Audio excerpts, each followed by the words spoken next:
പ്രധാനമന്ത്രി ഗ്രാം സഡക് യോജന 3യിലും കേരളത്തിന് മെല്ലെ പോക്ക്. അനുമതി നൽകിയ 1421 കിലോമീറ്ററിൽ പൂർത്തിയാക്കിയത് 747 കിലോമീറ്റർ മാത്രം, അതായത് 52% മാത്രം. ഇനിയും പൂർത്തിയാക്കാനുള്ളത് 668 കിലോമീറ്റർ റോഡാണ്. പദ്ധതി പൂർത്തിയാക്കാനുള്ള കാലാവധി 2026 മാർച്ച് വരെ കേന്ദ്രം നീട്ടിയിട്ടുമുണ്ട്. ജനം എക്സ്ക്ലൂസീവ്. ഈ വാർത്തയുടെ കൂടുതൽ വിവരങ്ങൾ പ്രജിത് മോഹനൻ നൽകും. പ്രജിത്ത്. 1437.84 കിലോമീറ്റർ റോഡാണ് കേരളത്തിലാകെ ഈ പ്രധാനമന്ത്രി ഗ്രാം സഡക് യോജന പദ്ധതിയുടെ ഭാഗമായി നിർമ്മിക്കാൻ ഉദ്ദേശിക്കുന്നത്. ഇതിൽ 1421 കിലോമീറ്റർ റോഡിനും കേന്ദ്രം അനുമതി നൽകിയിരുന്നു. എന്നാൽ ഈ റോഡ് നിർമ്മാണം പൂർത്തീകരിക്കേണ്ടത് കഴിഞ്ഞ മാർച്ചിൽ, അതായത് 2025 മാർച്ചിലായിരുന്നു എന്നുള്ളൊരു വസ്തുത അവിടെ നിലനിൽക്കുന്നുണ്ട്.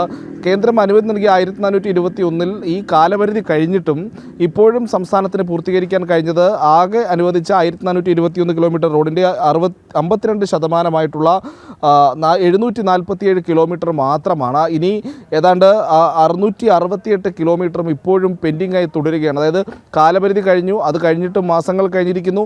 ഇപ്പോൾ ഈ ജൂലൈ മാസം അവസാനിച്ചിട്ടും ആകെ 52% സംസ്ഥാനത്ത് പ്രധാനമന്ത്രി ഗ്രാം സഡക് യോജന പ്രകാരമുള്ള റോഡായി അതിൻ്റെ നിർമ്മാണമായി പൂർത്തീകരിച്ചിട്ടുള്ളത്. ഈ കാലപരിധി കഴിഞ്ഞത് ഒരു വർഷത്തേക്ക് കൂടി ഇപ്പോൾ കേന്ദ്രം അതിൻ്റെ ഒരു സമയം നീട്ടി നൽകിയിട്ടുണ്ട്. സംസ്ഥാനം ആവശ്യപ്പെട്ടതിൻ്റെ അടിസ്ഥാനത്തിലാണ് അങ്ങനെ ഒരു തീരുമാനത്തിലേക്ക് കേന്ദ്ര സർക്കാർ പോയിരിക്കുന്നത് നമ്മൾ കാണേണ്ടിയിരിക്കുന്നു.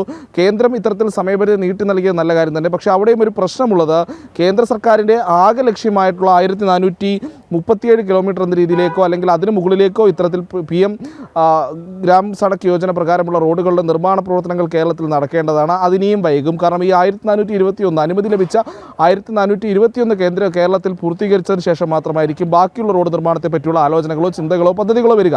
അപ്പോൾ സംസ്ഥാന സർക്കാരിൻ്റെ ഒരു കൃത്യമായിട്ടുള്ള ഈ പിടിപ്പുകേടെന്ന് വേണമെങ്കിൽ നമുക്ക് പറയാവുന്നതാണ്.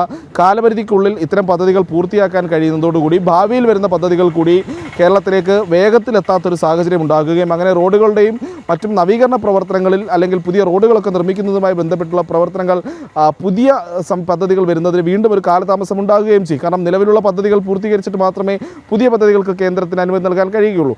അപ്പോൾ കൃത്യമായ സമയപരിധിക്കുള്ളിൽ നിലവിലുള്ള പദ്ധതികൾ പൂർത്തീകരിക്കുകയും അടുത്ത പദ്ധതികൾക്കായി ശ്രമിക്കുകയും ചെയ്യേണ്ടത് സംസ്ഥാനത്തിൻ്റെ ഉത്തരവാദിത്തമാണ്. എന്നാൽ കേരളത്തിൽ ഇതുണ്ടാവുന്നില്ല എന്നുള്ളതാണ് യാഥാർത്ഥ്യം. അനുവദിക്കുന്ന പദ്ധതികൾ സമയബന്ധിതമായി പൂർത്തീകരിക്കുന്നില്ല. അധിക സമയം അനുവദിച്ചാൽ പോലും പല പദ്ധതികൾ പൂർത്തീകരിക്കുന്നില്ല. അതിനെല്ലാം ഏറ്റവും വലിയ ഉദാഹരണമാണ് ഇപ്പോൾ ഈ PM ഗ്രാം സഡക് യോജന പോലെയുള്ള പദ്ധതികളിൽ ഉണ്ടാകുന്ന വലിയ കാലതാമസവും വീഴ്ചകളും. അനു.